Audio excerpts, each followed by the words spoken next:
जय हिंद साथियों। आज हम लोग बिहार पुलिस के परीक्षा के लिए 10वां क्लास देखेंगे। इससे पहले हम लोगों ने 9 क्लासों को पढ़ा है। यदि अभी तक किसी भाई बहन ने उन सभी क्लासों को नहीं देखा है तो चैनल पर जाकर जल्दी से देख लीजिए, वहाँ वीडियो उपलब्ध है। हालांकि मैं उसके लिए अलग से प्लेलिस्ट भी बना दिया हूँ, तो ज़्यादा ढूंढने की आपको ज़रूरत नहीं पड़ेगी। प्लेलिस्ट में जाकर आप लोग आराम से क्रम वाइज वीडियो को देख सकते हैं। तो चलिए आज के इस वीडियो में हम लोग इंडियन इकोनॉमी का सेकेंड पार्ट देखेंगे। और मैंने आपको बताया था कि कुल 2 वीडियो में यानी कुल 2 पार्ट में आपका बिहार पुलिस के सिलेबस के अनुसार इंडियन इकोनॉमी को मैं ख़त्म करा दूंगा। तो आज ये इकोनॉमिक्स का लास्ट वीडियो है। इसके बाद मैं आपको बता दिया हूँ आगामी 5 वीडियो के लिए टॉपिक आपको टेलीग्राम पर मैंने डाल दिया है कि क्या क्या पढ़ना है, तो आप टेलीग्राम पर जाकर देख सकते हैं। टेलीग्राम चैनल का लिंक आपको डिस्क्रिप्शन में भी मिल जाएगा, या फिर टेलीग्राम पर सर्च कर लीजिएगा सक्सेस टेक, लोगो यही दिखाई देगा, वहाँ से आप ज्वाइन करके देख लीजिए क्या आगे पढ़ना है। तो बेसिकली हम लोग आज जितने भी इंपॉर्टेंट टॉपिक्स बचते हैं इकोनॉमिक्स में, वहाँ से आपको बिहार पुलिस में प्रश्न पूछेंगे, उसको देखेंगे। और ये इकोनॉमिक्स का लास्ट वीडियो रहेगा, ठीक ना। तो चलिए वीडियो को हम लोग शुरू करते हैं। वीडियो को लाइक कर दिया कीजिए और अपने दोस्तों में ज़्यादा से ज़्यादा इसको शेयर कीजिए। और अभी तक आपने चैनल को सब्सक्राइब नहीं किया है तो चैनल को सब्सक्राइब भी जरूर कर दीजिए। तो देखिए आज हम लोग का पहला टॉपिक रहेगा मौद्रिक नीति यानी मॉनिटरी पॉलिसी। एक बात मैं आपको और बता दूं कि जो इकोनॉमिक्स है ना, ये बहुत हार्ड सब्जेक्ट नहीं है। इसके जो शब्द है ना, यानी जो टर्मिनोलॉजी है, ये थोड़ा इसको हार्ड बना देता है। तो यदि इसके शब्दों को पकड़ेंगे, इसको अच्छे से समझेंगे, तो फिर आपको ये लगेगा अरे यार ये तो ज्योग्राफी से भी ईजी है, ये तो हिस्ट्री से भी ईजी है, ये आपके डेली लाइफ से संबंधित मिलेगा। इसलिए आपको परेशान नहीं होना है। जो मैं आपको समझा रहा हूँ आराम से आपको समझना है, आप सब कुछ समझ जाएंगे और आपको दोबारा ना वीडियो देखना पड़ेगा ना याद करना पड़ेगा, ठीक ना। तो देखिए जो मॉनिटरी पॉलिसी होती है बाबू, ये क्या होती है, तो ये मुद्रा के संबंध में बनाई गई नीति होती है। किसके संबंध में? मुद्रा के संबंध में बनाई गई नीति होती है। और किसके लिए? तो साख नियंत्रण के लिए। साख नियंत्रण, साख मतलब क्या होता है? तो साख मतलब लोन होता है। देखिए अब साख अगर आपको परीक्षा में आ जाएगा तो सोचेंगे कि अरे यार साख तो हम सुने ही नहीं है। तो यही सब जो शब्द है यही दिक्कत करता है इकोनॉमिक्स में। तो साख मतलब होता है आपको लोन, यानी लोन को नियंत्रण करने के लिए। लोन को कैसे नियंत्रित करने के लिए? तो हम लोग लोन किसके पास जाते हैं लेने? तो बैंकों के पास लेने जाते हैं। जितने भी कमर्शियल बैंक है उन्हीं के पास जाते हैं। तो मानकर चलिए कि वो हम लोग को ऋण बहुत ज़्यादा देने लगे, लोन ज़्यादा देने लगे, 2% पर 3% पर, तो बहुत ज़्यादा लोन ले लेंगे लोग। तो बहुत ज़्यादा लोन ले लेंगे तो कैश पैसा बढ़ जाएगा। कैश बढ़ जाएगा ना, तो जब कैश बढ़ जाएगा तो फिर मोल मुलाई आदमी कोई नहीं करेगा। मान लीजिए कि अगर आप मार्केट में गए, आपके पास पैसा है, पैसे की कमी नहीं है, तो आप कुछ भी सामान खरीदने गए, वो सामान 20 रुपये का मिल रहा है, और अगर दुकानदार आपको 25 रुपये में वो सामान दे रहा है, तो आप मोल मुलाई नहीं करेंगे। मोल मुलाई बिल्कुल भी नहीं करेंगे। आपके पास कैश पैसा है, और कैश पैसा मोल मुलाई जल्दी नहीं करती है। आप अगर मोल मुलाई भी करेंगे तो 1 रुपया करेंगे, 24 रुपये में दे देंगे। लेकिन इससे किसको नुकसान होगा बाबू? तो जो गरीब तबके के लोग हैं, गरीब लोग हैं, उनको नुकसान होगा। उनके पास तो 25 रुपया है नहीं, उनके पास तो कम से कम 18 रुपया, 19 रुपया, 20 रुपया है। तो अगर दुकानदार आपको 25 रुपये में बेच देगा, अगर 2-3 लोग ऐसे ही चले जाएंगे तो उस जो 20 रुपये का सामान है उसका रेट ही 25 रुपये कर देगा। तो इससे गरीब लोग को नुकसान हो जाएगा, इससे महंगाई बढ़ जाएगी। तो इन्हीं सबको देखते हुए जो सेंट्रल बैंक होता है मॉनिटरी पॉलिसी लाती है। और बाजार की तरलता, तरलता मतलब ये होता है कैश पैसा यानी लिक्विडिटी। तरलता का मतलब है कैश पैसा, लिक्विडिटी। तो जो सरकार होती है ना, सरकार चाहती है कि जो जनता है इसके पास तरलता नहीं रहे, यानी कैश पैसा इसके पास ना रहे।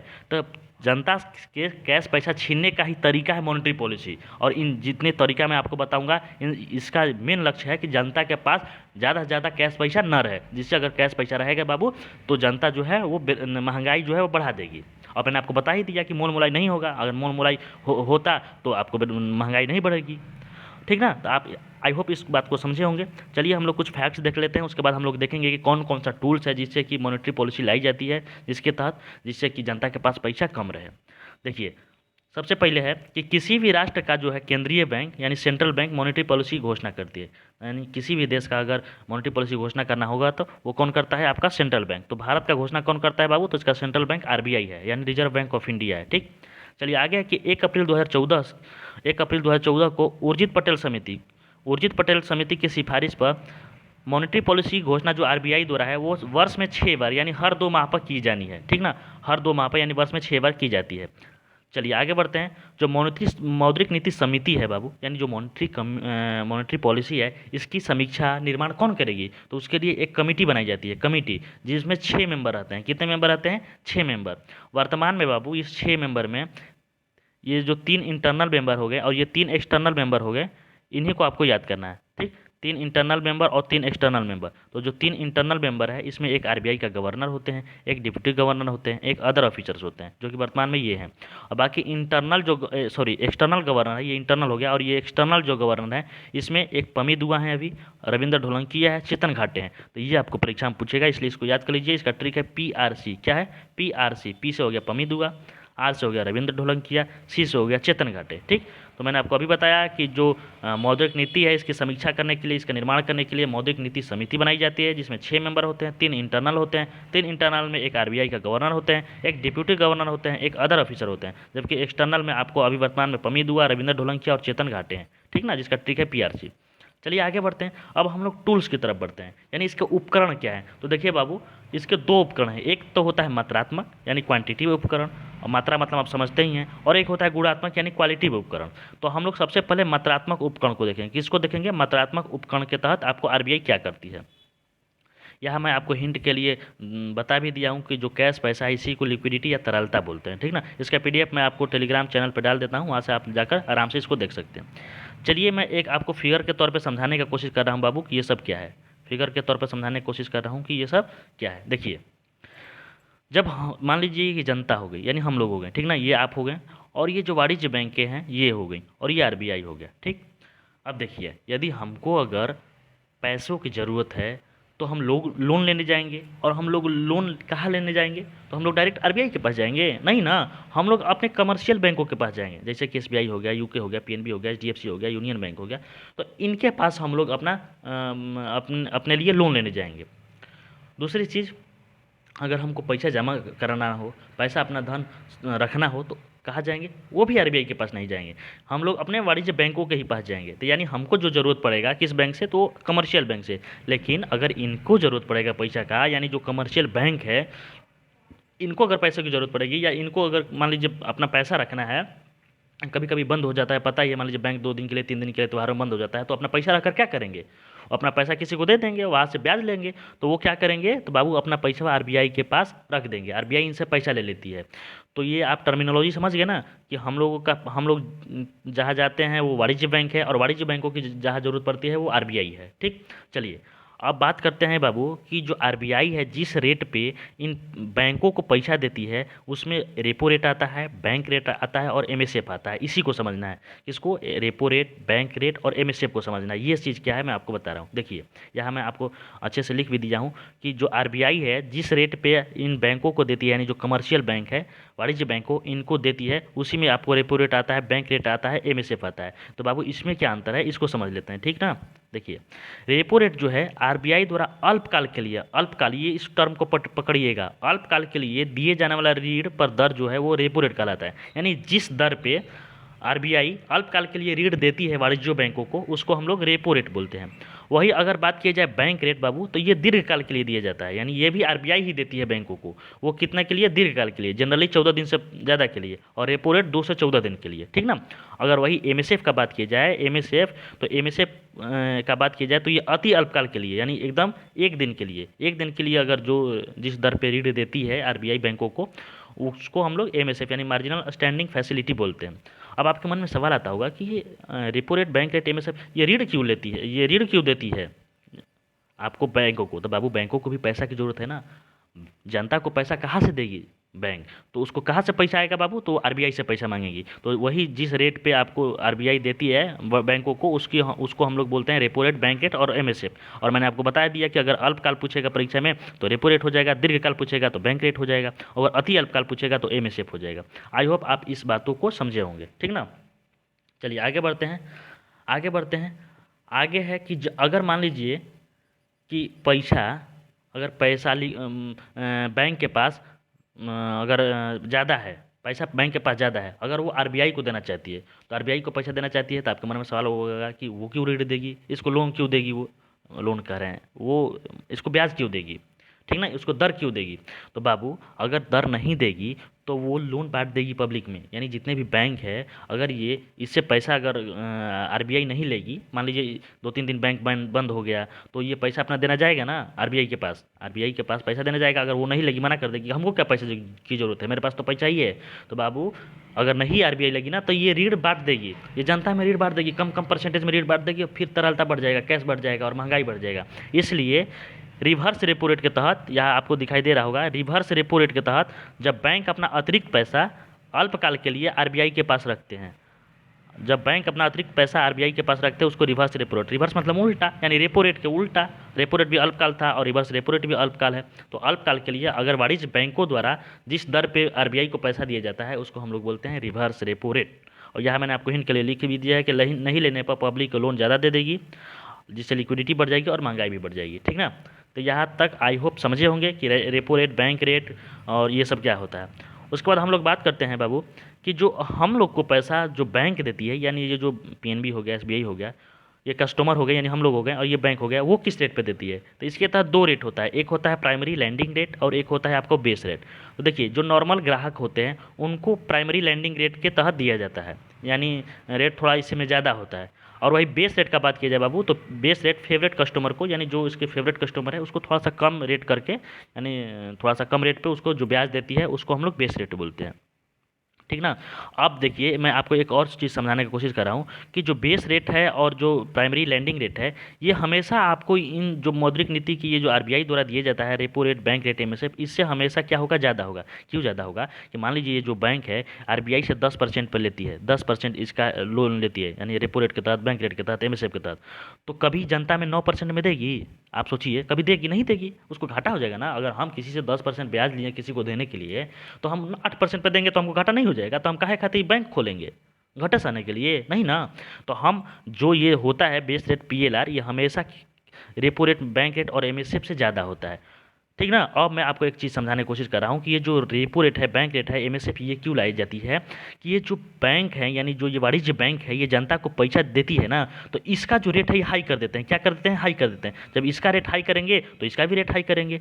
तो जो मानकर चलिए कि आपको पहले 5% पर ब्याज मिलता था, वो मिलता था, लोन मिलता था, तो अगर इसका कर देंगे मान लीजिए 15%, तो बाबू ये 5% पे देगा? नहीं देगा ना। इसका ये कर देगा, मान लीजिए 17% कर देगा, तो 17% कर देगा, तो इसमें तो रेट बहुत ज़्यादा हो जाएगा, तो जनता कम लोन लेगी। जब कम लोन लेगी तो लोगों के पास पैसा कम होगा, कैश कम होगा। जब कैश कम होगा तो महंगाई कम होगी, महंगाई कम हो जाएगी।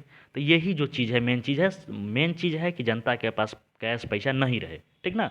ये इसका रेट अगर बढ़ाएगा बाबू, तो ये जितने भी बेस रेट हैं, पीएलआर है, यानी जो बैंक लोन देती है जनता को, मैक्सिमम लोन से ही पैसा होता है। और आगे भी मैं बताऊंगा कि जनता के पैसा कैसे छीन लिया जाता है, आपको कैसे सरकार उल्लू बनाकर पैसा ले लेती है, जिससे कि आपके पास कैश जो पैसा है वो कम हो जाए, तो वो भी आपको मॉनेटरी पॉलिसी के तहत आता है। तो उसको आगे मैं बताऊंगा। तो यहाँ मैं बेसिकली ये समझाने की आपको कोशिश कर रहा हूँ बाबू कि ये जो मॉनेटरी पॉलिसी के तहत ये जो है आपको बैंकों द्वारा जो repo rate, bank rate, MSF के तहत जिस दर पे ब्याज दिया जाता है, ये हाई इसलिए किया जाता है क्योंकि जो जनता में पैसा है वो अपना ये रेट कम ना करे, ठीक ना। मान लीजिए 2% पर कर देंगे तो 2% पर कौन लोन नहीं ले लेगा, यानी ये जो है 2% कर देंगे तो लोन लेगा, तो 2% पर करेंगे तो कैश पैसा ज़्यादा बढ़ जाएगा। तो इसी के तहत देखते हुए ये सब चीज़ आपको आरबीआई करती है। आई होप मैंने आपको अच्छे से समझाने का कोशिश किया, अच्छे से आप लोग समझ भी गए होंगे। अब जो रिमार्क्स है उसको समझ लेते हैं, कभी कभी पूछता है परीक्षा में, तो इसको समझ लेते हैं। देखिए, जो रेपो रेट है ये हमेशा रिवर्स रेपो रेट से ज़्यादा होता है। कैसे ज़्यादा होता है? तो देखिए, रिवर्स रेपो रेट जो है वो मजबूरी में लिया जाता है। जो आरबीआई है वो मजबूरी में बैंकों का पैसा लेती है, उसको कोई ज़रूरत थोड़ी ना है पैसा का, वो तो उसके पास अथाह पैसा है। तो उसके पास अथाह पैसा है, तो जिस दर पर लेगी, यहाँ दर का ही बात किया जाता है, तो दर का जो जिस रेट पर लेगी वो कम ही रहेगा रेपो रेट से। जो अपना पैसा देगी उसका रेट ज़्यादा करेगी, तो इसको याद कर सकते हैं। उसके बाद एमएसएफ हमेशा रेपो रेट से ज़्यादा होता है। क्यों होता है? क्योंकि अति अल्पकाल के लिए होता है। एक दिन के लिए किसी को पैसा देंगे तो उसका रेट ज़्यादा करेंगे, और मान लीजिए ज़्यादा दिन के लिए दे दिए, ढेर दिन के लिए दे दिए, तो उसका रेट थोड़ा सा बढ़ाकर करेंगे। वही रेपो रेट जो है वो बैंक रेट से ज़्यादा होता है। यहाँ भी वही कॉन्सेप्ट होता है कि बैंक रेट दीर्घकाल के लिए होता है और रेपो रेट जो होता है वो आपको अल्पकाल के लिए होता है। और पीएलआर और बेस रेट में तो मैंने आपको बताया था कि पीएलआर हमेशा ज़्यादा रहता है क्योंकि ये आपको नॉर्मल कस्टमर के लिए है, और बेस रेट आपको फेवरेट कस्टमर के लिए। तो यहाँ पर आई होप आप समझ गए होंगे इन सब टर्मिनोलॉजी को। आगे बात करते हैं बाबू, थोड़ा वीडियो लंबा होगा, परेशान नहीं होना है, एक बार समझ जाइएगा ना तो आपको कहीं से पढ़ने की जरूरत नहीं पड़ेगी। और कैसा भी टर्मिनोलॉजी एकदम इधर उधर घुमा कर परीक्षा में प्रश्न पूछेगा, आप मार कराइएगा, ठीक। आगे बात करते हैं सीआरआर क्या होता है, यानी कैश रिजर्व रेशियो, जिसको हिंदी में बोलते हैं नगद आरक्षित अनुपात। ये क्या होता है बाबू? तो देखिए, एक ऐसा अनुपात जो बैंक अपने एनडीटीएल का कुछ भाग आरबीआई के पास जमा करता है। देखिए, इसके तहत भी जो आरबीआई है वो बैंकों का कुछ पैसा अपने पास रख लेती है, क्योंकि अगर मान लीजिए बैंक बाद में दिवालिया हो गया, मान लीजिए कोई कोई बैंक दिवालिया हो जाता है या भाग जाता है, तो अगर बैंक भाग जाएगी तो आप पैसा बैंक के ढूंढने थोड़ा ना जाएगा, जनता बैंक को ढूंढेगी, तो वो पकड़ेगी किसको? सरकार को पकड़ेगी कि "ए भैया, हमारा तो पैसा लेकर भाग गए हो, अब हम क्या करें"। तो सरकार को पकड़ेगी, तो सरकार पैसा देने के लिए यहाँ सक्षम है। तो पहले ही आरबीआई क्या करती है कि एनडीटीएल का अर्थ होता है नेट डिपॉजिट टाइम लायबिलिटी, ठीक ना, शुद्ध जमा राशि, यानी इसका कुछ परसेंट आपको अपने पास आरबीआई रख लेती है, यानी एनडीटीएल का कुछ परसेंट अपने पास रख लेती है, क्योंकि अगर मान लीजिए दिवालिया हो जाए या फिर भाग जाए तो जनता को पैसा कौन देगा? तो गवर्नमेंट देगी। कौन देगा? गवर्नमेंट देगी, यानी आरबीआई के तहत गवर्नमेंट देगी। यहाँ तक आप समझ गए होंगे ना? चलिए, समझ गए होंगे बात को। जो 1991 में नरसिम्हन समिति आई थी, इसके तहत बैंकिंग सेक्टर में सुधार के लिए आपको थोड़ा सीआर को कम कर दिया गया, ठीक ना। चलिए, इसको आप देख सकते हैं। अब बात करते हैं बाबू एसएलआर। एसएलआर क्या होता है? स्टैट्यूटरी लिक्विडिटी रेशियो, यानी वैधानिक तरलता अनुपात, ठीक ना। इसका आपको फुल फॉर्म भी पूछ देता है, तो आप इसको देख लीजिए फुल फॉर्म। बाकी इसका हिंदी है वैधानिक तरलता अनुपात। इसके तहत क्या होता है बाबू? तो देखिए, इसके तहत आरबीआई कहती है कि तुम लोग यानी बैंक को एनडीटीएल का कुछ भाग अपने पास फ्यूचर के लिए रखना पड़ेगा। क्यों? क्योंकि मान लीजिए किसी दिन पैसा सिर्फ निकालने ही वाला आ जाए, सिर्फ निकालने वाला आ जाए, कभी जमा करने वाला उस दिन नहीं आएगा, तो फिर तुम कहाँ से दोगे पैसा? तुमको एनडीटीएल का कुछ परसेंट, जनरली 18% होता है, ये कम बेसी होता रहता है। ये हमेशा बता ही दिया आपको, मॉनेटरी पॉलिसी हर 2 महीने पर बदलती है, तो आप उस पर मत जाइएगा। जनरली 18% के इर्द गिर्द रहता है। तो मान कर चलिए कि 18% है वर्तमान में, तो 18% अभी तुमको फ्यूचर के लिए रखना है, क्योंकि मान लीजिए किसी दिन अगर केवल निकालने ही वाले आ जाएंगे तो तुम कहाँ से पैसा दोगे? हंगामा करवा दोगे। तो इन सब के लिए एसएलआर भी लाया जाता है। आई होप आप समझ गए होंगे सीआरआर एसएलआर क्या होता है। सीआरआर मैंने आपको बता दिया कि बैंक जो है उसको कुछ पैसा, एनडीटीएल का कुछ प्रतिशत आपको 3 से 4% आरबीआई को देना पड़ता है कि हाँ भाई आप मेरे पास पैसा दे दो, कि अगर कोई अपना पैसा तुम्हारे पास जमा किया होगा और तुम भाग जाओगे तो हम कहाँ देंगे, या दिवालिया हो जाओगे तो हम कहाँ से देंगे? तुम पैसा हमको जमा कर दो। और एसएलआर के तहत आपको ये यहाँ से पैसा ले लेती है। और ये दोनों भी जो आपको एसएलआर और सीआरआर है, इसके तहत भी पैसा पब्लिकों में, यानी जो जनता है उसमें बांटने के लिए छीन ली जाती है, यानी पब्लिक में ज़्यादा पैसा ना बांटे, इस वजह से जो बैंक से पैसा ले ली जाती है, यानी कैश ज़्यादा पब्लिक में ना आए, ठीक ना। इस सब का जो मेन लक्ष्य है बाबू वो है कि कैश पैसा लोगों में नहीं होना चाहिए, क्योंकि कैश पैसा रहेगा तो महंगाई लोग बढ़ा देंगे, ठीक ना। अब आगे बात करते हैं, इसका जो अगला है ओएमओ। ओएमओ यानी ओपन मार्केट ऑपरेशन, जिसको खुले बाजार की क्रियाएं कहते हैं। इसके तहत क्या होती है कि सरकार अपनी प्रतिभूतियाँ बेचती हैं। क्या बेचती हैं? प्रतिभूति बेचती है। सरकार अपनी प्रतिभूति बेचती हैं ओपन मार्केट पॉलिसी के तहत। और किस मार्केट की सहायता से बेचती है? तो गिल्ट एज मार्केट। ये परीक्षा में पूछता है बाबू, गिल्ट एज मार्केट की सहायता से ये प्रतिभूतियाँ बेचती हैं। अब प्रतिभूतियाँ क्या होता है बाबू, तो मैं आपको अच्छे से समझाने की कोशिश करता हूँ। देखिए, प्रतिभूति जैसे कि मान लीजिए एलआईसी हो गया, बॉन्ड पेपर हो गया, म्यूचुअल फंड हो गया, इसके तहत सरकार क्या करती है कि आपके पास जो कैश पैसा है ना उसको ले लेती है। तो आप देखते होंगे कि एलआईसी का आपको किस्त बना जाता है कि हाँ हर महीना आपको 3,000 4,000 देना है, किस्त बना जाता है। वैसे ही बॉन्ड पेपर भी होता है, म्यूचुअल फंड में भी आप पैसा इन्वेस्ट करते हैं। तो इन सब का जो मेन वजह है कि मार्केट में जो तरलता है उसको कम करना है, ठीक है। यदि आपका मान लीजिए वेतन 30,000 रुपया है, 5,000 रुपया हर महीने देंगे आप एलआईसी में, तो 5,000 वहाँ से कम हो गया। आपका कुछ खर्चा भी होगा, 10,000 तक खर्चा होगा, तो 15,000 में आप धीरे धीरे मैनेज करेंगे। तो आपका कुछ हद तक तो जो वो है कैश है वो तो सरकार द्वारा खत्म कर लिया गया है ना। तो इसका जो मेन मोटिव होता है इन सभी चीज़ों का, वो आपको कैश कम करना होता है। तो ओपन मार्केट पॉलिसी के तहत भी प्रतिभूति अपना सरकार बेचती है गिल्ट एज मार्केट की सहायता से, जिससे कि मार्केट से तरलता कम हो जाए, ठीक ना। एग्जाम्पल के तौर पर आपको एलआईसी हो गया, एलआईसी के तहत भी होता है, बॉन्ड पेपर, म्यूचुअल फंड और इत्यादि आपको ऑप्शन में रहेंगे तो आपको मार देना है। अब देखिए, जो प्रतिभूति है ये तरलता के आपको व्युत्क्रमानुपाती होती है। कैसे होती है बाबू? तो मान लीजिए अगर प्रतिभूतियाँ ज़्यादा सरकार बेचेगी तो तरलता कम होगा, ठीक ना। उल्टा मतलब यही ना होता है व्युत्क्रमानुपाती कि एक बढ़ेगा तो एक घटेगा। तो प्रतिभूति अगर बेची जाएगी ज़्यादा सरकार द्वारा तो तरलता कम होगा, अगर वही तरलता बढ़ेगा तो यानी प्रतिभूति कम होगी। तो इसको आप लोग समझ जाएंगे। चलिए अब बात करते हैं इसका जो मेन पर्पस है, मैं यहाँ आपको समझाने की कोशिश कर रहा हूँ। ये देखिए, अगर मान कर चलिए कि जो मॉनेटरी पॉलिसी के तहत जितने रेट हैं, यहाँ रेट दिखाई दे रहा है ये सब, अगर इसको हम लोग बढ़ाएंगे तो क्या होगा बाबू? इसको अगर हम बढ़ाएंगे तो जो रेट है वो तो बढ़ जाएगा, यानी जो पैसा देती थी बैंक अपने कस्टमर को, जनता को, उसका रेट ये बढ़ा देंगे ना। आप आई होप समझ रहे होंगे कि अगर मॉनेटरी पॉलिसी की रेट आरबीआई द्वारा बढ़ा दी जाती है, यानी ज़्यादा रेट पर रेपो रेट उसका ज़्यादा हो जाएगा, तो अगर ज़्यादा रेट हो जाएगा, बैंक ज़्यादा रेट से लेगी आरबीआई से पैसा, तो जनता को भी ज़्यादा रेट से देगी, तो ज़्यादा रेट से देगी यानी रेट बढ़ जाएगा। जब रेट बढ़ जाएगा तो बाबू जो साख है यानी लोन है वो घट जाएगा, लोग पैसा कम लेंगे, कम लोन लेंगे। जब लोन घट जाएगा तो कैश कम हो जाएगा, तरलता की कमी हो जाएगी। जब तरलता कमी होगी तो किसी भी चीज़ का मांग भी कम हो जाएगा। अगर पैसे भी नहीं रहेगा तो कोई कुछ मांगेगा? आदमी एकदम मुंह बिचका के चल जाएगा कि नहीं हम लेंगे सामान। अगर किसी चीज़ की मांग अगर कमी हो जाएगी बाबू, तो उसका प्राइस भी घट जाएगा। अब देखिएगा वो मिठाई वाला दुकान कह रही है यार हम तो 25 रुपये में बेच रहे थे, कोई खरीद ही नहीं रहा, चलो इसको हम 18 ही रुपया कर देते हैं, तो 18 रुपया कर देगा, तो उसका मांग कम हो जाएगा तो प्राइस भी कम हो जाएगा। जब प्राइस कम हो जाएगा बाबू तो गरीब लोग भी खा सकते हैं उसको, यानी महंगाई जो है वो कम हो जाएगी। मुद्रास्फीति जिसको हम लोग बोलते हैं महंगाई को, आगे हम लोग पढ़ेंगे, वो कम हो जाएगी। तो ये जो चीज़ है मॉनेटरी पॉलिसी का मेन लक्ष्य है, यानी आरबीआई का ये चीज़ होती है, ठीक ना। चलिए इसी को उल्टा अगर हम लोग देखते हैं कि मान लीजिए अगर आपके मार्केट में, हमारे देश में मंदी आ गई, मंदी आ गई यार कोई सामान खरीद ही नहीं रहा है, तो क्या करेंगे? इसमें क्या करेंगे? इसमें क्या करेंगे बाबू कि मॉनेटरी पॉलिसी के रेट को हम लोग घटा देंगे।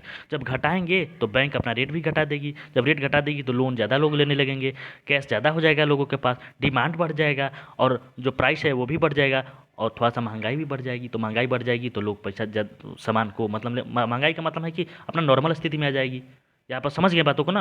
अगर इसको एक और तरीके से समझेंगे कि मान लीजिए मॉनेटरी पॉलिसी को बहुत ज़्यादा अगर कम कर दे, तो बहुत ज़्यादा कम कर देगी तो बहुत ज़्यादा आपका लोन लोग लेने लगेंगे, लोगों के पास बहुत ज़्यादा कैश पैसा हो जाएगा, डिमांड भी बढ़ जाएगा आपको, और उसके पास प्राइस भी बढ़ जाएगा और इन्फ्लेशन भी बढ़ जाएगा, यानी गरीब या लाचार हो जाएंगे। तो जो कंट्रोल करके रखती है आरबीआई मौद्रिक नीति के तहत कंट्रोल करके रखती है कि ज़्यादा आपको ना महंगाई बढ़े ना ज़्यादा मंदी हो, यानी जो सामान है वो बेचे भी जाए एक अच्छे कीमत पे, ठीक ना।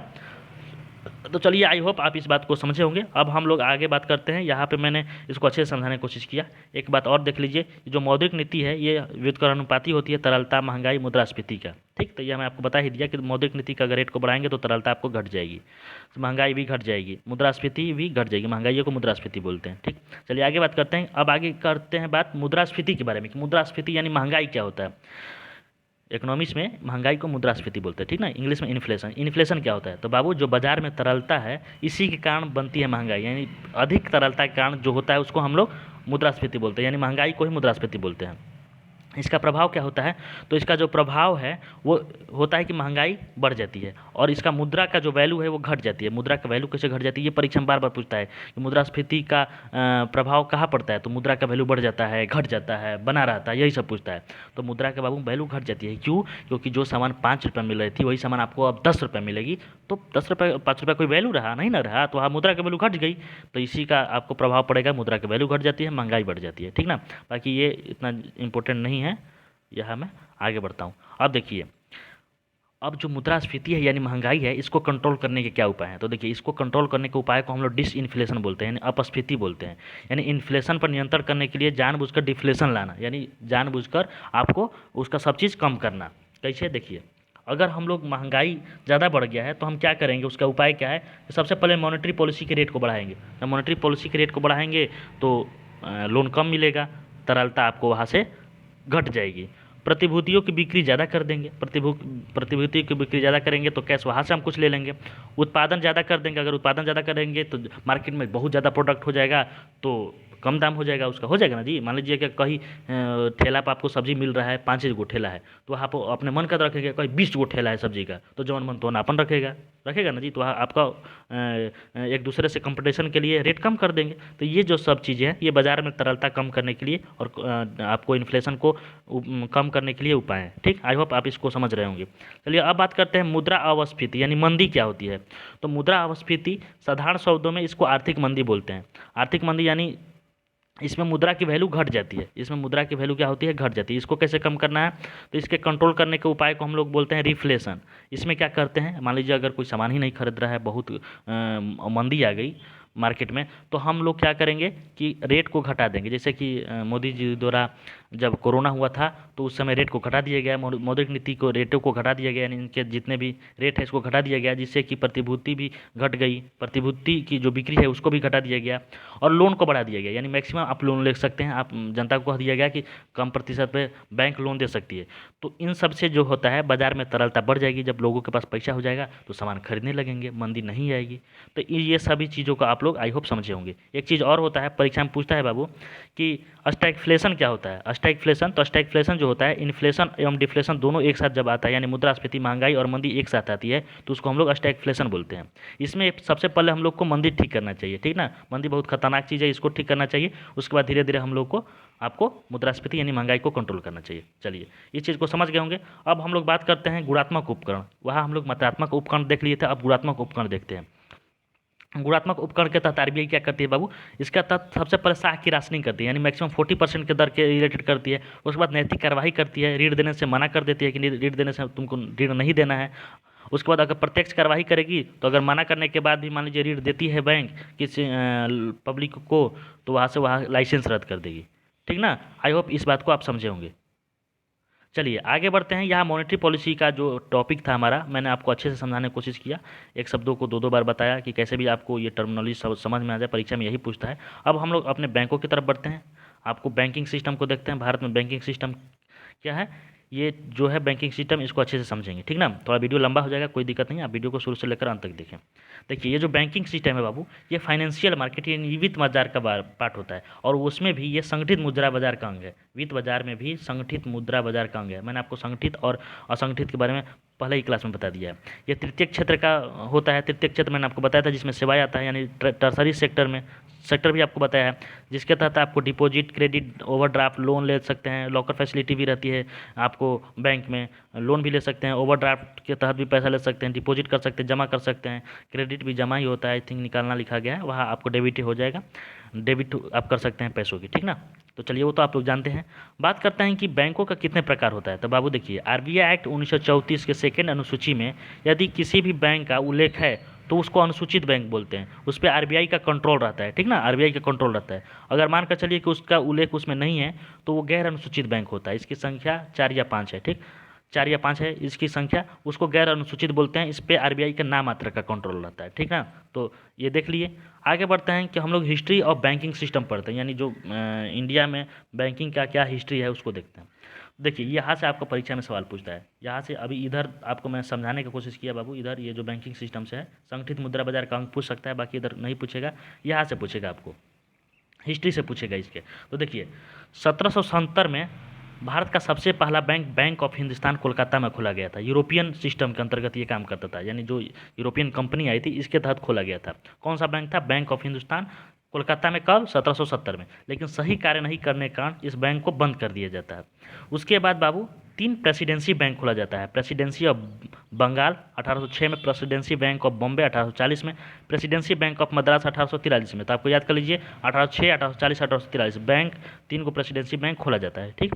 आगे आगे 1865 में बाबू, ये जितने भी मैं आपको बता रहा हूँ यहाँ से डायरेक्ट आपको प्रश्न बनेगा। तो 1865 में इलाहाबाद बैंक कोलकाता में खोला जाता है। ये पब्लिक सेक्टर यानी सार्वजनिक क्षेत्र का सबसे पुराना बैंक है, जो कि अभी वर्तमान में भी है, ठीक ना। तो सबसे पुराना बैंक अगर पूछ देगा सार्वजनिक क्षेत्र का सबसे पुराना बैंक कौन है, तो बाबू वो है आपको इलाहाबाद बैंक, जिसकी स्थापना आपको गठन 1865 में किया गया था कोलकाता में। उसके बाद अगला 1881 में बाबू, 1881 में अवध कमर्शियल बैंक फैजाबाद में खोला जाता है। कहाँ, फैजाबाद में अवध कमर्शियल बैंक खोला जाता है। इसमें भारतीयों द्वारा संचालित ये प्रथम बैंक थी, भारतीयों द्वारा संचालित प्रथम बैंक थी, लेकिन इसको अंग्रेजों ने बनाया था, संचालन सिर्फ भारतीयों द्वारा किया जा रहा था। हालांकि 1958 में दिवालिया कारण बैंक बंद हो जाता है। उसके बाद आगे बात करते हैं कि 1894 में पंजाब नेशनल बैंक की स्थापना की जाती है। ये भारतीयों द्वारा स्थापित प्रथम बैंक है। भारतीयों द्वारा अगर स्थापित प्रथम बैंक पूछेगा तो पंजाब नेशनल बैंक हो जाएगा, और इसका डेट पूछेगा तो 1894 हो जाएगा, 19 मई 1894, ठीक। और ये कहाँ आपको खोला गया था, तो लाहौर के अनारकली बाजार में, लाहौर के अनारकली बाजार में, ठीक ना। इसको भी आप लोग याद कर लेंगे। अब देखिए बाबू, ये जो फर्स्ट वर्ल्ड वार के समय यानी 1914 से 18 के समय को हम लोग बैंकिंग प्रॉब्लम ईयर के नाम से जानते हैं, इसलिए कि इस समय कोई भी बैंकिंग सेक्टर से आपको महत्वपूर्ण कार्य नहीं हुआ था, इसलिए इसको हम बैंकिंग प्रॉब्लम ईयर के भी नाम से जानते हैं। आगे बढ़ते हैं कि 1921 में बाबू चेंबर लीग आयोग लाई जाती है, अंग्रेजों द्वारा चेंबर लीग आयोग लाई जाती है, जिसके तहत जो तीनों प्रेसिडेंसी बैंक थे ना, मैंने आपको पहले ही बताया है, 1806 में presidency of bank of Bengal, 1840 में बम्बे और 1843 में प्रेसिडेंसी बैंक ऑफ मद्रास, इसको मर्ज कर दिया जाता है बाबू। मर्ज करके क्या बना दिया जाता है? मर्ज करके बना दिया जाता है इंपीरियल बैंक ऑफ इंडिया। 1921 में इंपीरियल बैंक ऑफ इंडिया बना दिया जाता है। किस समिति के सिफारिश पे, यानी किसके समिति की वो चेंबर लीग आयोग, सॉरी चेंबर लीग आयोग, समिति में बोला गया है किस आयोग की सिफारिश पे, तो चेंबर लीग आयोग की सिफारिश पे आपको इन तीनों प्रेसिडेंसियों को मर्ज करके इंपीरियल बैंक ऑफ इंडिया आपको बना दिया जाता है। आगे बात करते हैं बाबू, 1926 से 27 के बीच हिल्टन यंग आयोग के द्वारा ये सिफारिश होता है कि केंद्रीय बैंक की स्थापना किया जाना चाहिए, यानी भारत में केंद्रीय बैंक की स्थापना किया जाना चाहिए। तो इसी आपको आयोग की सिफारिश पर आरबीआई एक्ट 1934 लाया जाता है, जिसके तहत 1 अप्रैल 1935 को आरबीआई की स्थापना कोलकाता में कर दी जाती है। तो आपको परीक्षा से यहाँ से 2 प्रश्न पूछेगा बाबू कि आरबीआई की स्थापना कहाँ की जाती है, तो कोलकाता। कब की जाती है? 1 अप्रैल 1935 को। किस एक्ट के तहत? आरबीआई एक्ट 1934 के तहत। और किस समिति के सिफारिश पे? तो हिल्टन यंग आयोग की सिफारिश पे। तो यहाँ तक आई होप समझ गए होंगे। मैंने आपको यहाँ पे आरबीआई तक बता दिया, चेंबरलिन आयोग बता दिया, इंपीरियल बैंक कब बनाया जाता है, बाकी इधर भी आपको मैंने बताने का कोशिश किया। चलिए आगे बढ़ते हैं। आगे है कि 1 जुलाई 1955 को एडी गोरवाला समिति के सिफारिश पे इंपीरियल जो बैंक है इंडिया है, इसका राष्ट्रीयकरण करके एसबीआई में चेंज कर दिया गया, यानी इसका नेशनलाइजेशन करके एसबीआई में चेंज कर दिया गया। पब्लिक सेक्टर का सबसे बड़ा बैंक एसबीआई है, जिसका हेडक्वार्टर मुंबई है, इसको भी आप लोग याद कर लीजिए, ठीक ना। 2017 से ये सभी बैंकों को एसबीआई में मर्ज करके पब्लिक सेक्टर का सबसे बड़ा बैंक बना दिया गया है, ठीक। ये इतना इंपॉर्टेंट नहीं है, हम लोग आगे बढ़ते हैं। अब बात करते हैं बैंकों का राष्ट्रीयकरण, यानी जो नेशनलाइजेशन है इसके बारे में पढ़ते हैं कि कब कब आपका राष्ट्रीयकरण हुआ है। मैंने आपको पिछले वीडियो में राष्ट्रीयकरण के बारे में बता दिया है, ठीक। चलिए, जो पहली बार राष्ट्रीयकरण हुआ था वो 19 जुलाई 1969 को हुआ था। कब हुआ था? 19 जुलाई 1969 को 14 बैंकों का हुआ था। 14 बैंकों का राष्ट्रीयकरण 19 जुलाई 1969 को हुआ था। जिस भी बैंक का न्यूनतम पूंजी 50 करोड़ रहती थी, वो निजी क्षेत्र से सार्वजनिक क्षेत्र में मिला दिया गया, यानी सरकार द्वारा निजी क्षेत्र से सार्वजनिक क्षेत्र में मिला दिया गया जिस बैंक की न्यूनतम पूंजी 50 करोड़ थी, ठीक ना। और पहला बार जब बैंकों का राष्ट्रीयकरण हुआ था तो उस समय जो पीएम थी वो इंदिरा गांधी जी थी, और उस समय के आरबीआई के गवर्नर एल के झा थे। कौन थे? एल के झा। ये भी परीक्षा में पूछता है। आगे बात करते हैं कि जो दूसरी बार आपको राष्ट्रीयकरण हुआ था वो कब हुआ था, तो वो हुआ था आपको 15 अप्रैल 1980। 1980 याद कर लीजिए। ये इसके समय आपको पीएम थे एच डी देवगौड़ा, और आरबीआई के गवर्नर कौन थे? आई जी पटेल आरबीआई के गवर्नर थे, और पीएम थे एच डी देवगौड़ा। इस समय 6 बैंकों का राष्ट्रीयकरण किया गया। पहली बार कितने बैंकों का राष्ट्रीयकरण किया गया? 14 बैंकों का। दूसरी बार 6 बैंकों का, जिसके तहत जिस भी बैंक का न्यूनतम पूंजी 200 करोड़ था, 200 करोड़ था, उसको आपको मिला लिया गया निजी क्षेत्र से आपको पब्लिक सेक्टर में, यानी सार्वजनिक क्षेत्र में। चलिए अब बात करते हैं हम लोग आरबीआई के बारे में। वहाँ तो आरबीआई के शॉर्ट में हम लोग देख लिए हैं कि हिल्टन यंग आयोग के सिफारिश पर आरबीआई का वो होता है, हम लोगों ने अभी देखा है ना। यह आपको मैं बताया हूँ कि हिल्टन यंग आयोग की सिफारिश पर आरबीआई की स्थापना होती है 1 अप्रैल 1935 को। लेकिन इसके बारे में थोड़ा सा हम लोग डिटेल्स में जानते हैं। देखिए बाबू, जो आरबीआई है इसकी स्थापना 1935 में होता है हिल्टन यंग आयोग की सिफारिश पर। यह मैं दोबारा भी लिख दिया हूँ, रिजर्व बैंक ऑफ इंडिया इसको बोलते हैं। इसमें शुरुआत में जब क्या हुआ था तो 5 करोड़ की पूंजी थी आरबीआई में। शुरुआत में 5 करोड़ की पूंजी थी, 5 लाख लोगों का शेयर था। शेयर मैं आगे आपको बताऊंगा। जो 5 लाखों का शेयर जो था, इसमें 100 रुपये का बॉन्ड था, यानी 1 बॉन्ड की कीमत कितनी थी? 100 रुपया, यानी 100 रुपया 5 लाख लोग दिए थे तो 5 करोड़ की पूंजी बनी थी। यानी शुरुआत में जब आरबीआई का गठन हुआ था ना, तो शुरुआत में 5 लाख लोगों ने 100 रुपया देकर इसका स्थापना किया था, मतलब इसकी पूंजी हुई थी। तो जब यह स्थापित हुआ था तो उस समय उसका हेडक्वार्टर कोलकाता था, लेकिन 1937 से वर्तमान तक अभी इसका जो हेडक्वार्टर है वो मुंबई है। कहाँ है? मुंबई है। अगर आपको पूछेगा कि अभी वर्तमान में हेडक्वार्टर कहाँ है आरबीआई का, तो मुंबई है। इसके अलावा इसके 4 लोकल ऑफिस है, जो 4 महानगर हैं भारत के, दिल्ली, मुंबई, कोलकाता, चेन्नई। यहाँ इसका लोकल ऑफिस है। और विदेश में इसका अगर कार्यालय का बात किया जाए बाबू, तो इसका विदेश में कार्यालय लंदन है। कहाँ है? इसका विदेश में कार्यालय लंदन में है। चलिए बात करते हैं इसका फाइनेंशियल ईयर बाबू की। फाइनेंशियल ईयर आरबीआई का क्या होता है? तो फाइनेंशियल ईयर आरबीआई का 1 जुलाई से 30 जून तक होता है। क्या होता है? 1 जुलाई से 30 जून तक इसका फाइनेंशियल ईयर होता है। मैं यहाँ पे फाइनेंशियल एक जगह लिख दिया हूँ। जनता का फाइनेंशियल ईयर 1 जनवरी से 31 दिसंबर तक होता है। पता ही है कि जनता के पास 1 जनवरी को सोचते हैं कि चलिए अब हमको कैसे खर्च करना है, क्या करना है, पूरे दिसंबर तक का प्लान बना लेते हैं। वही वित्त मंत्रालय का मैंने आपको पिछला वीडियो में बताया था कि उसका जो फाइनेंशियल ईयर है, यानी वो है कितना है? 1 अप्रैल से 31 मार्च तक है, ठीक। और वही आरबीआई का फाइनेंशियल ईयर है आपको 1 जुलाई से 30 जून तक। तो इस आप तीनों आप इसको याद कर लीजिएगा। जनता को तो याद नहीं करना है, मैं आपको समझाने के लिए बताया हूँ। बाकी वित्त मंत्रालय और आरबीआई को आपको याद करना है। अब देखिए आगे बात करते हैं कि जो आरबीआई है, आरबीआई का फर्स्ट गवर्नर कौन थे। तो बाबू आरबीआई का फर्स्ट गवर्नर आपको सर ऑसबॉर्न स्मिथ यानी स्मिथ जी थे, ठीक। अगर वही फर्स्ट इंडियन गवर्नर पूछेगा, ये तो फर्स्ट गवर्नर हो गया ओवरऑल, लेकिन अगर इंडियन गवर्नर पूछेगा तो वो सीडी देशमुख हो जाएंगे। कौन हो जाएंगे? सीडी देशमुख। अगर वर्तमान में गवर्नर पूछेगा तो वो हो जाएगा शक्तिकांत दास, ठीक। चलिए आगे बढ़ते हैं, आगे बढ़ते हैं बाबू। देखिए आरबीआई का भी राष्ट्रीयकरण कब हुआ है, तो पूछेगा कि आरबीआई का राष्ट्रीयकरण तो वो हुआ है 1 जनवरी 1949 को। कब हुआ है? 1 जनवरी 1949 को बैंकिंग रेगुलेशन एक्ट के तहत आरबीआई का राष्ट्रीयकरण हुआ, जिसके तहत आरबीआई को बैंक ऑफ बैंक्स बना दिया गया, यानी बैंकों का बैंक बना दिया गया, ठीक ना। और जब जितने भी पब्लिक का पैसा था, शेयर था, उसको वापस लौटा दिया गया, यानी सभी का पैसा को क्या कर दिया गया बाबू? वापस लौटा दिया गया। चलिए आगे बढ़ते हैं, आगे देखते हैं कि जो इसका कंट्रोल करता है आरबीआई को, उसमें कितने मेंबर होते हैं, यानी इसका जो बोर्ड मेंबर है कंट्रोल करता है, उसमें 21 मेंबर होते हैं। टोटल कितने मेंबर है वर्तमान में? 21 मेंबर, याद कर लीजिए। एक गवर्नर यानी जो आरबीआई के गवर्नर हैं वो होते हैं, एक आरबीआई के डिप्टी गवर्नर यानी 4 आरबीआई के डिप्टी गवर्नर, एक गवर्नर यानी 5 हो गए, 4 लोकल बोर्ड के गवर्नर हो जाएंगे, उसके बाद 2 वित्त मंत्रालय के अधिकारी हो जाएंगे और 10 अर्थशास्त्र के जानकार हो जाएंगे। तो एक बार फिर से देख लीजिए, यही पूछता है आपको परीक्षा में, तो इसको याद कर लीजिए। 21 मेंबर होते हैं बोर्ड मेंबर में, यानी आरबीआई के बोर्ड मेंबर में 21 होते हैं लोग। कौन कौन? एक गवर्नर होते हैं, 4 डिप्टी गवर्नर होते हैं, 4 लोकल बोर्ड के गवर्नर होते हैं और 2 वित्त मंत्रालय के अधिकारी होते हैं और 10 अर्थशास्त्र के जानकार होते हैं, यानी 10, 2, 12, 4, 16, 4, 20, 21, यानी वर्तमान में 21 मेंबर हैं, ठीक ना। चलिए बात करते हैं कि आरबीआई का कार्य क्या है बाबू। परीक्षा में डायरेक्ट पूछ देता है इनमें से आरबीआई का कौन कार्य नहीं है, तो उसको देख लेते हैं। तो देखिए आरबीआई जो है सरकार का बैंक है, सबसे पहला तो कार्य यही है कि ये सरकार का बैंक है। दूसरा, ये फॉरेन करेंसी स्टोरेज रखती है, यानी जितने भी विदेशी पैसा है उसको ये रखी रहती है। तीसरा है कंट्रोल ऑफ बैंक्स, यानी बैंकों को कंट्रोल करती है। जितने भी वाणिज्य बैंक है, मैंने आपको बताया कि ज़्यादा लोन ना दे पब्लिकों को, इसके लिए ये कंट्रोल की रहती है। ये बैंकों का अंतिम ऋणदाता है, यह भी मैंने आपको बताया है कि ये बैंकों को ऋण देती है। अगला है आर्थिक आंकड़े जारी करना, आर्थिक आंकड़े भी जारी करती है। साख नियंत्रण करती है, यानी क्रेडिट कंट्रोल करती है, लोन का कंट्रोल करती है और नोट का निर्गमन करती है, यानी पैसों को बनाती है, नोट को छापती है, बनाती है। यही इसका काम है आरबीआई का। तो चलिए आगे हम लोग बात करते हैं making of note. Making of note से भी सवाल पूछता है कि नोट कैसे बनता है। तो देखिए बाबू, 1957 के पहले आरक्षित कोष प्रणाली अपनाई जाती थी। 1957 से पहले जो नोट छापने के लिए आरक्षित कोष प्रणाली अपनाई जाती थी, जिसके तहत 400 करोड़ रुपये अपने पास रखना पड़ता था, 215 करोड़ का आपको भारतीय रुपये सोना रखना पड़ता था और 185 का विदेशी मुद्रा रखना पड़ता था। लेकिन 1957 से वर्तमान तक अभी तक न्यूनतम कोष प्रणाली अपनाई जाती है, मिनिमम फंड सिस्टम अपनाई जाती है, जिसके तहत बाबू 200 करोड़ रुपये की संपत्ति रखना होता है, जिसमें से 115 करोड़ का आपका भारतीय रुपया या का सोना रखना पड़ता है और 85 करोड़ का आपको विदेशी मुद्रा या फिर आपको प्रतिभूति रखनी पड़ती है। ये सिस्टम है। तो आपको पूछेगा कि जो न्यूनतम कोष प्रणाली है ये कब से शुरू की गई है, तो 1957 से, ठीक ना। इसको आप याद कर लीजिए, 1957, ठीक। चलिए 36 मिनट का वीडियो हो गया, थोड़ा सा हम लोग जल्दी से खींचते हैं।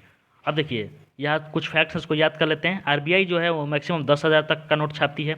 आरबीआई केवल वचन देता है, गवर्नर की साइन की कीमत होती है, यानी जो बैंक वो नोट है, अगर मान लीजिए वो बंद हो गया, जैसे 2000 का भी नोट बंद हो गया, तो अब आरबीआई के पास थोड़े ना जाएंगे, आप गवर्नमेंट से पूछेंगे, ना, तो आप पैसा चुकाने का काम गवर्नमेंट का है, ठीक ना, आरबीआई को नहीं है। आरबीआई सिर्फ कीमत आपको वचन देता है, वहाँ पर लिखा रहता है कि मैं धारक को वचन देता हूँ, तो जो गवर्नर की साइन की कीमत वहाँ पे होती है, बाकी वो नोटवा का उस पर जो मतलब कागज़ है उसकी कोई कीमत नहीं होती है। चलिए आगे बढ़ते हैं।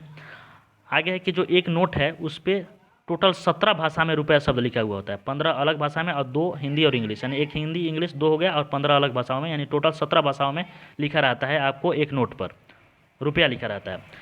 आगे बात करते हैं भारत में वर्तमान में आपको बाबू 10 श्रेणी, यहाँ 10 श्रेणी नहीं होगा, ये पुराना मेरा पीडीएफ है, छापी जाती है, जिसमें 2 रुपये, 5 रुपये, 10, 20, 50, 100, 500, 200, 2000 तो यहाँ पे बंद हो गया है, इसलिए आप यहाँ पे 9 श्रेणी का नोट मान लीजिए कि 9 श्रेणी की नोट छापी जाती है, जिसमें बाबू कि आरबीआई के जो गवर्नर होते हैं उनका साइन होता है इस पर।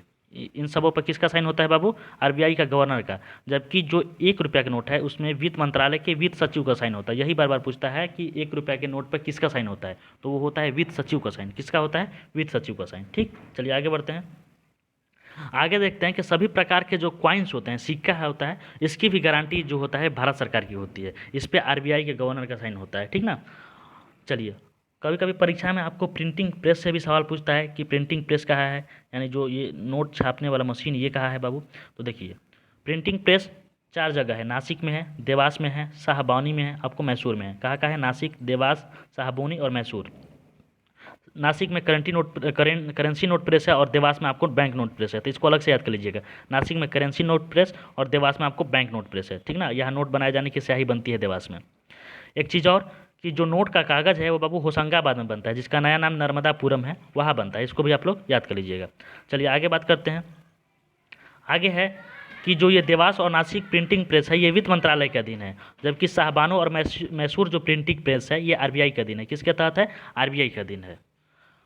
ठीक, चलिए थोड़ा मैं यहाँ जल्दी बता रहा हूँ क्योंकि ये फैक्ट्स हैं और इसको आपको याद है करना है, इसको तो समझाना है नहीं, तो आप लोग इसको नॉर्मल स्पीड में देखेंगे तो आराम से याद हो जाएगा, और आप इसको अगर पीडीएफ से पढ़ेंगे तो आराम से याद हो जाएगा। तो इसको समझाने की कोई वो नहीं है, इसलिए मैं इसको थोड़ा सा जल्दी में बता दे रहा हूँ कि वीडियो का ड्यूरेशन ज़्यादा लंबा ना हो, ठीक ना। अब देखिए मिंट क्या होता है बाबू, टकसाल क्या होता है बाबू, तो सिक्का जहाँ जिस मशीन में बनती है उसको हम लोग बोलते हैं मिंट। भारत में 5 मिंट है, यानी 5 टकसाल है। एक है मुंबई, एक है चेरापेली में, एक होता है आपको हैदराबाद में, एक होता है कलकत्ता में, एक है नोएडा में, यानी 5 जगह है। कहाँ मुंबई में, चेरापल्ली यानी तमिलनाडु में, हैदराबाद में, कोलकाता में और नोएडा में। जो मुंबई टकसाल है ये सबसे पुराना है, ठीक ना। और जो कोलकाता टकसाल है यहाँ भारत रत्न और जितने भी शेष पदक है इनका तमगा बनता है। और नोएडा जो है ये सबसे आधुनिक टकसाल है। तो आप इसको 3 फैक्ट याद करते हैं। सबसे पुराना टकसाल मुंबई, भारत रत्न का जो वो है क्या बनता है मेडल उडल, जो वो है कलकत्ता में बनता है, और सबसे आधुनिक टकसाल कौन है? नोएडा में। ठीक, चलिए आगे बढ़ते हैं। अब देखते हैं बाबू जो प्राइवेट बैंक है इनके बारे में जानते हैं कि प्राइवेट बैंक का हिस्ट्री के बारे में जानते हैं। तो देखिए बाबू, प्राइवेट बैंक क्या होता है, ये आरबीआई का अधीन ही काम करता है, लेकिन इस पर जो है सरकार का स्वामित्व तो नहीं रहता, यानी इसका जो मालिक है सरकार नहीं रहेंगे, कोई निजी आदमी रहेगा, यानी कोई प्राइवेट आदमी रहेगा, ठीक ना। जैसे कि मानकर चलिए ये 3 बैंक जो है इसकी स्थापना एक ही बार हुई है, मतलब एक ही समय हुई है। 1994 ही में इन तीनों बैंकों की स्थापना हुई है। कौन कौन बैंक है बाबू, आपको स्क्रीन पर दिखाई दे रहा होगा। एक है आईसीआईसीआई बैंक, एक है एचडीएफसी बैंक और एक है एक्सिस बैंक। ठीक, इन तीनों का स्थापना आपको बाबू 1994 में हुआ। तो बाकी इसको याद करने की जरूरत नहीं है, बस ये याद कर लीजिए कि इन तीनों की स्थापना कब हुआ था? 1994 में। चलिए आगे बढ़ते हैं। आगे है कि नाबार्ड के बारे में बात करते हैं बाबू। नाबार्ड क्या होता है? ठीक, नाबार्ड। अब देखिए नाबार्ड जो है इसका फुल फॉर्म तो सबसे पहले परीक्षा में पूछ देता है, तो फुल फॉर्म ही पहले आपको याद करना है। National bank of agriculture and rural development, इसका फुल फॉर्म है national bank of agriculture and rural development. इसका कार्य है कृषि एवं ग्रामीण क्षेत्रों का विकास करना, कृषि एवं ग्रामीण क्षेत्रों का विकास करना। ठीक, इसकी स्थापना बाबू शिवरमन समिति, यह समिति भी याद कर लीजिए। इसकी स्थापना शिवरमन समिति की सिफारिश पर होती है। कब होती है? तो 12 जुलाई 1982। यहाँ आपको डेट याद करना है, परीक्षा में पूछता है। 12 जुलाई 1982 को होती है। इसका हेडक्वार्टर जो है वो बाबू मुंबई है। हेडक्वार्टर कहाँ है? मुंबई है। यह एक बैंक ना होकर एक वित्तीय संस्था है। आपको कल सर बता रहे होंगे, जब विकास सर आपको डेली क्लास करा रहे हैं, आपको प्रैक्टिस सेट कराए हैं, तो उसमें उन्होंने बताया था कि नाबार्ड एक बैंक नहीं है, ये एक वित्तीय संस्था है। यानी ये आपको वित्तीय प्रोवाइड कराती है, सहायता करती है, आपको सहायता करता है कि लीजिए अगर आपको पैसा की ज़रूरत है ग्रामीण क्षेत्र में विकास करने के लिए, कृषि के लिए ना, तो आप ले लीजिए, ये लोन ले लीजिए। चलिए, इसके तहत 3 प्रकार के लोन दिया जाता है। इसके तहत कितने प्रकार का? 3 तहत का। अल्पकालिक लोन, मध्यकालीन लोन, दीर्घकालीन लोन। ठीक, तो अल्पकालीन लोन 15 महीने के लिए, मध्यकालीन लोन 15 माह से 15 साल के लिए, और दीर्घकालीन 15 से 20 साल के लिए। ठीक ना, उसको याद करने की जरूरत नहीं है, बस याद कर लीजिए कि 3 प्रकार का लोन देता है। चलिए आगे बात करते हैं। आगे है एग्जिम बैंक। बाबू एग्जिम बैंक का अर्थ क्या होता है? तो एग्जिम मतलब एक्सपोर्ट इम्पोर्ट। ई से एक्सपोर्ट हो जाएगा, IM से हो जाएगा इम्पोर्ट, यानी एक्सपोर्ट इम्पोर्ट बैंक, आयात निर्यात बैंक। इसकी स्थापना भी 1982 में ही किया गया था और इसका हेडक्वार्टर कहाँ है? मुंबई है। उसके बाद बात करते हैं बाबू आगे IDBI बैंक का। IDBI बैंक के बारे में बात करते हैं बाबू। तो IDBI का आपका full form industrial development bank of India, industrial development bank of India हो जाएगा, यानी भारतीय औद्योगिक विकास बैंक हो जाएगा। इसकी स्थापना 1964 में किया गया था। इसका हेडक्वार्टर जो है वो मुंबई में है। ठीक ना, ये भारी उद्योगों के विकास के लिए IDBI की आपको स्थापना किया गया था। तो चलिए यहाँ से इसके फैक्ट जो हैं उसको भी देख लीजिए बाबू। ये पहले आरबीआई के अंदर काम करता था, लेकिन 1976 में आरबीआई से ये मुक्त हो गया। ये जो नेशनल स्टॉक एक्सचेंज है यानी एनएसई है, इस आईडीबीआई की सहायता से इसकी स्थापना हुआ है। एनएसई की जो स्थापना हुआ है आईडीबीआई की सहायता से हुआ है। तो इसको भी आप लोग देख लीजिए। चलिए आगे बढ़ते हैं। आगे आईडीबीआई यानी सॉरी सिडबी हो गया, ये सिडबी है। आईडीबीआई तो मैं आपको पढ़ा दिया, यहाँ पर आईडीबीआई ही पढ़ा रहा था, ये सिडबी है। सिडबी का full form small industrial development bank of India, यानी भारतीय लघु औद्योगिक विकास बैंक। इसमें छोटे उद्योगों के विकास के लिए होता है, और ये आपको बड़े भारी उद्योगों के लिए था आईडीबीआई, ये छोटे उद्योगों के लिए। इसकी जो बाबू स्थापना है 1990 में हुआ है, और इसका मुख्यालय है लखनऊ है। ठीक ना, इसका मुख्यालय कहाँ है? लखनऊ है। चलिए आगे बात करते हैं। आगे बात करते हैं आरआरबी। आरआरबी की बात करते हैं, यानी रीजनल रूरल बैंक। जो रीजनल रूरल बैंक आप देखे होंगे आपके क्षेत्रों में रहता है, यानी क्षेत्रीय ग्रामीण बैंक, जैसे मध्य बिहार ग्रामीण बैंक, आपको और भी सारे बैंक होते हैं, तो उसको आप लोगों ने देखा होगा। तो वो उसका स्थापना जो हुआ था बाबू, नरसिम्हा समिति की सिफारिश पर 2 अक्टूबर 1975 को हुआ था। 2 अक्टूबर 1975 को हुआ था, और इसकी वर्तमान में कुल संख्या 196 ग्रामीण बैंक है। क्षेत्रीय ग्रामीण बैंक की संख्या कितनी है? 196 है। इसका मेन उद्देश्य क्या था? तो ग्रामीण क्षेत्रों तक पहुंचाने का उद्देश्य था, कि बैंकों को ज़्यादा से ज़्यादा ग्रामीण क्षेत्रों तक पहुंचाना इसका मेन उद्देश्य था, जहाँ से ग्रामीण किसान आराम से सस्ता ऋण ले सकते हैं, ठीक ना। यही इसका मेन उद्देश्य था। कभी कभी पूछ देता है कि किस 2 राज्यों में कभी भी जो ग्रामीण बैंक है, ये जो क्षेत्रीय ग्रामीण बैंक है, इसकी स्थापना नहीं हुई है, तो वो है आपको सिक्किम तथा गोवा। सिक्किम तथा गोवा में आरआरबी नहीं है, ठीक। चलिए आगे बढ़ते हैं, ये सब इंपॉर्टेंट नहीं है। ये आप देख लीजिए कि जो 50% साझेदारी होता है वो सेंट्रल गवर्नमेंट का होता है आरआरबी में, 15% साझेदारी यहाँ स्टेट गवर्नमेंट का होता है, और 35% साझेदारी आपका प्रवर्तक बैंक, यानी जो प्रमोशनल बैंक होता है उसका होता है। तो ये आरआरबी है, आरबीआई नहीं, ठीक ना। आरबीआई मत समझ लीजिएगा, आरआरबी है। आरआरबी मतलब आपको इसका फुल फॉर्म भी है रीजनल रूरल बैंक, यानी क्षेत्रीय ग्रामीण बैंक। आरबीआई दूसरा चीज़ होता है, ठीक। आरबीआई के बारे में मैंने आपको बता दिया है। तो यहाँ मैं आपको बता रहा हूँ कि जिसका जो 50% शेयर है वो सेंट्रल गवर्नमेंट के पास है, 15% शेयर है स्टेट गवर्नमेंट के पास है, और उसके बाद 35% का जो शेयर है वो प्रमोशनल बैंक के पास है। तो प्रमोशनल बैंक कौन होता है बाबू? तो जो प्रमोशनल बैंक आप देखा होगा कि जो आपके पास अगर किसी भी क्षेत्रीय ग्रामीण बैंक का डेबिट कार्ड होगा, एटीएम कार्ड होगा, मानकर चलिए वही डेबिट कार्ड उसी को बोला जाता है, तो उस पे पैन कार्ड कहा जाए, एटीएम कार्ड पे आपको उस बैंक का भी नाम लिखा रहेगा, प्रवर्तन बैंक का। जैसे मान लीजिए मध्य बिहार ग्रामीण बैंक जो है, इसका प्रवर्तन बैंक पीएनबी है, यानी इसका 35% साझेदारी पीएनबी है। तो उसका अगर डेबिट कार्ड पर देखिएगा, एटीएम कार्ड पे, तो ये तो लिखा ही रहेगा कि मध्य बिहार ग्रामीण बैंक, उसके बगल में ये भी लिखा रहेगा कि पंजाब नेशनल बैंक भी लिखा रहेगा, ठीक ना। तो आई होप आप इस बात को समझ रहे होंगे। चलिए आगे बढ़ते हैं, थोड़ा सा वीडियो को थोड़ा देर के लिए पॉज करता हूँ, क्योंकि पानी पी लेता हूँ। हाँ, तो चलिए अब हम लोग आगे बढ़ते हैं। अब बात करते हैं इंडियन वुमेन बैंक के बारे में, यानी भारतीय महिला बैंक के बारे में। तो बाबू ये भारतीय महिला बैंक 19 नवंबर 2013 को मुंबई में शुरू किया गया था। हेडक्वार्टर इसका नई दिल्ली थी। इंदिरा गांधी के जन्म दिवस पे ये आपको खोला गया था। इसमें सिर्फ खाता धारक केवल महिलाएं थी। कौन थी? महिलाएं थी, यानी इसमें सिर्फ महिलाओं का खाता खुल सकता था। वर्तमान में ये 2017 में ये मर्ज किया गया है, एसबीआई में मर्ज कर दिया गया है, ठीक ना। और इसके फर्स्ट चेयरमैन पूछता है बाबू, तो इसका फर्स्ट चेयरमैन उषा सुब्रमण्यम थी। कौन थी? उषा सुब्रमण्यम। परीक्षा में कभी कभी ये भी पूछ देता है कि विश्व की सबसे पहली महिला बैंक कौन है? तो वो है पाकिस्तान में 1989 में विश्व की सबसे पहली महिला बैंक खोली गई थी, ठीक। चलिए आगे बढ़ते हैं।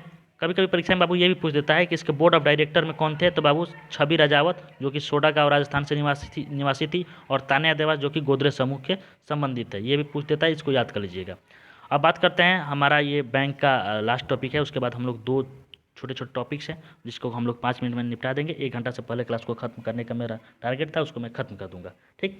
देखिए मुद्रा मैंने आपको पहले नहीं बताया था। मुद्रा समझ लीजिए। मुद्रा का फुल फॉर्म होता है micro unit development refinance agency. क्या होता है? Micro unit development refinance agency. ये लघु उद्योगों की सहायता करने के लिए होता है, और ये सिडबी की सहायता से 2015 में इसकी शुरुआत की गई थी, सिडबी की सहायता से, ठीक ना। परीक्षा में इसे ये पूछता है कि कितने प्रकार की ऋण देती है। तो ये 3 प्रकार की लोन देती है। एक शिशु ऋण, किशोर ऋण, तरुण ऋण। शिशु ऋण है वो 50,000 तक की देती है, किशोर ऋण 50,000 से 5 लाख तक देती है, और तरुण जो ऋण है वो 5 लाख से 10 लाख तक देती है। तो बाबू इन तीनों का आप याद कर लीजिएगा। शिशु ऋण के तहत कितना का रुपया देता है, किशोर ऋण के तहत कितना रुपया दिया जाता है, और तरुण ऋण कितना लोन दिया जाता है, ठीक। इसको याद कर लीजिएगा। तो चलिए फाइनली हम लोग आज के इस क्लास में बैंकिंग सिस्टम को भी खत्म कर लिए। बैंकिंग सिस्टम से मैं आपको समझाने का कोशिश किया, आई होप आप समझ गए होंगे। अब जो देखिए ये 2 चीज़ आप लोग बार बार कंफ्यूज होते होंगे, या परीक्षा में भी आता है तो समझ में नहीं आता इसका आंसर क्या माना जाए। एक होता है डीमोनेटाइजेशन, यानी विमुद्रीकरण, और एक होता है अवमूल्यन। इन दोनों में पैसों की बात की जाती है। तो इसमें अंतर क्या है? तो देखिए मैंने आपको पिछले ही क्लास में डिवैल्यूएशन के बारे में पढ़ाया था, अवमूल्यन। इसमें बाबू क्या होता है कि विदेशी मुद्रा की तुलना में जानबूझकर अपने देश की मुद्रा का मूल्य कम कर देना होता है, जिससे इसका मुख्य उद्देश्य होता है कि जो निर्यात हो रहा है ना उसको ज़्यादा से ज़्यादा करना, और जो बाहर से आ रहा है सामान आयात उसको कम करना। अगर मान लीजिए कि हमारा वैल्यू घट जाएगा पैसा का, उसका मुद्रा का मूल्य कम हो जाएगा, तो जो सामान वहाँ से आएगा 5 रुपये मिलता था वो अब मिलने लगेगा 20 रुपये में। तो कोई खरीदेगा जी? बाहर का सामान नहीं खरीदेगा। तो इसका मूल उद्देश्य यही है, ठीक ना। यानी निर्यातक देशों को जो है लाभ हो, आयातक देशों को घाटा करने के लिए ये किया जाता है। भारत में 3 बार किया गया है, एक बार 1949 में, 1966 में और 1991 में, डिवैल्यूएशन मैंने आपको बताया था पिछले क्लास में। जबकि आपको विमुद्रीकरण क्या होता है बाबू, तो विमुद्रीकरण का मतलब होता है आपका आपका नोट चेंज कर देना। कैसे, तो जब देश में कालाधन अधिक बढ़ जाए तो सरकार नोट बदल देती है। नोट बदलने का काम आपको पता ही है कि अभी वर्तमान में ही किए थे, 2016 में ही नरेंद्र मोदी जी किए थे। अभी पहले ही कुछ दिन पहले किए थे ना, 4-5 साल हुआ। लेकिन भारत में 2 बार नोट बदला गया है, एक 1978 में मोरारजी देसाई के समय, और दूसरी बार आपको हमारे नरेंद्र मोदी जी ने 9 नवंबर 2016 को नोट बदला था। इसके तहत किसी प्रचलित मुद्रा के बदले नई मुद्रा का प्रचलन करना ही आपको डिमोनेटाइजेशन यानी विमुद्रीकरण कहलाता है। तो आई होप इन दोनों को आप समझ गए होंगे। उसके बाद हम लोग बात करते हैं, हाँ, हम लोग बीएससी और एनएससी को भी समझ जाते हैं। बीएससी और एनएससी से सवाल भी आपको पूछता है, उसको समझते हैं। उसके बाद सेबी पढ़ेंगे, सेबी के बाद उसके बाद खत्म हो जाएगा। ठीक, चलिए देखिए, बीएससी और एनएससी ये स्टॉक मार्केट का चीज़ है, तो स्टॉक मार्केट को ज़्यादा समझाने की जरूरत नहीं है। जो परीक्षा में पूछता है उसको हम देखेंगे। देखिए, जो भारत का शेयर मार्केट है, स्टॉक मार्केट है, ये मुंबई के बर्ली में स्थित है, दलाल स्ट्रीट बर्ली में स्थित है। ये 9 बजे के 9:15 बजे खुलता है, और आपको 3:30 बजे ये क्लोज हो जाता है, और सैटरडे और संडे को क्लोज रहता है। ठीक ना, आप इसको देख लीजिए। उसके बाद बात करते हैं कि जो शेयर मार्केट है इंडिया का, इसके 2 घटक हैं। इसके बाबू 2 घटक हैं। पहला है आपका बीएसई यानी बॉम्बे स्टॉक एक्सचेंज। इसकी स्थापना आपको 1875 में हुई है, मुंबई में, दलाल स्ट्रीट में।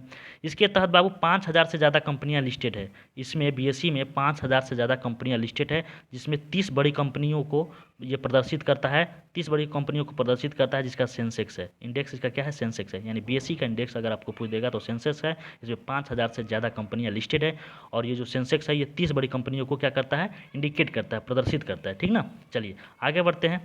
आगे देखते हैं बाबू एनएसई के बारे में, यानी जो नेशनल स्टॉक एक्सचेंज है, इसकी स्थापना शेरवानी समिति की सहायता से, शेरवानी समिति लिख दिए हैं, हाँ शेरवानी समिति होगा, ठीक है, शेरवानी समिति होगा, ठीक, याद आ गया। शेरवानी समिति की सहायता से 1992 में किया गया है। इसमें 1500 से ज़्यादा बड़ी बड़ी कंपनियों का लिस्टेड है, और इसकी टॉप 50 कंपनियों को इंडिकेट करता है कौन, निफ्टी करता है। इसका इंडेक्स क्या है बाबू, निफ्टी है। ठीक ना, तो आई होप बस इतना ही याद करना है। ये बाकी जो मेरा नोट्स है, तो मैं अब इसको क्रॉप कैसे करूँगा, तो इसको मैं ले लिया हूँ। बाकी इसको याद नहीं करना। अगर इसको याद करना चाहते हैं तो टेलीग्राम पर तो इसका PDF है, वहाँ से आप याद कर सकते हैं।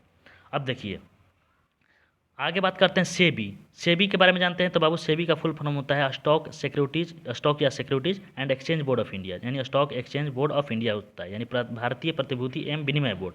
इसकी स्थापना 1988 में की जाती है, और इसका हेडक्वार्टर मुंबई है। कहाँ है, मुंबई। लेकिन ये गैर संवैधानिक संस्था था, उस समय गैर संवैधानिक संस्था था, लेकिन अब इसको वैधानिक दर्जा प्राप्त हो गया है। 30 जनवरी 1992 को इसको वैधानिक दर्जा प्राप्त कर दिया गया। ठीक ना, चलिए इसके 3 क्षेत्रीय कार्यालय हैं बाबू, दिल्ली में, चेन्नई में, कोलकाता में। इसके कार्य क्या है, तो इसका कार्य भी देख लीजिए। स्टॉक मार्केट पर नज़र रखना, कंट्रोल रखना, निवेशकों को सुरक्षा प्रदान करना, और जो इनसाइडर ट्रेडिंग है उसको रोकने के लिए इसका मेन कार्य है। ठीक, बाकी ये फेमस इंडेक्स है, PDF में आप इसको याद कर लीजिएगा। फेमस इंडेक्स में आपको बता दे रहा हूँ कौन कौन इंपॉर्टेंट है। सेंसेक्स निफ्टी मैंने आपको बता ही दिया, डो जोन्स याद कर लीजिएगा, नास्डक याद कर लीजिएगा, निकी याद कर लीजिएगा। उसके बाद आपको मिडडेक्स याद कर लेना है। ठीक ना, मिडडेक्स याद कर लेना है, इतना ही आपको 4-5 याद कर लेना है। इसका PDF से आप लोग देख सकते हैं।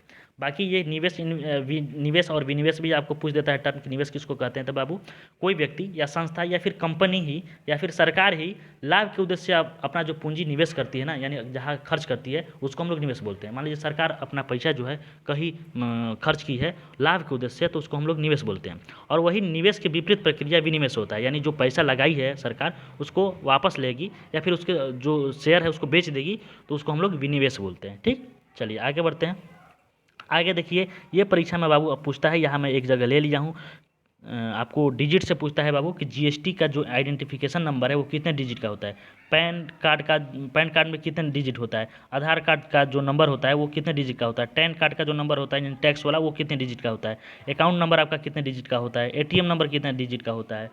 ये सब पूछता है, तो इसको हम लोग एक जगह देख लेते हैं। देखिए, जो जीएसटी का आइडेंटिफिकेशन नंबर है वो 15 डिजिट का होता है। कितने डिजिट का, 15 डिजिट का। पैन कार्ड आपको 10 डिजिट का होता है। आधार नंबर जो होता है वो 12 डिजिट का होता है। टैन नंबर जो होता है वो 10 डिजिट का होता है।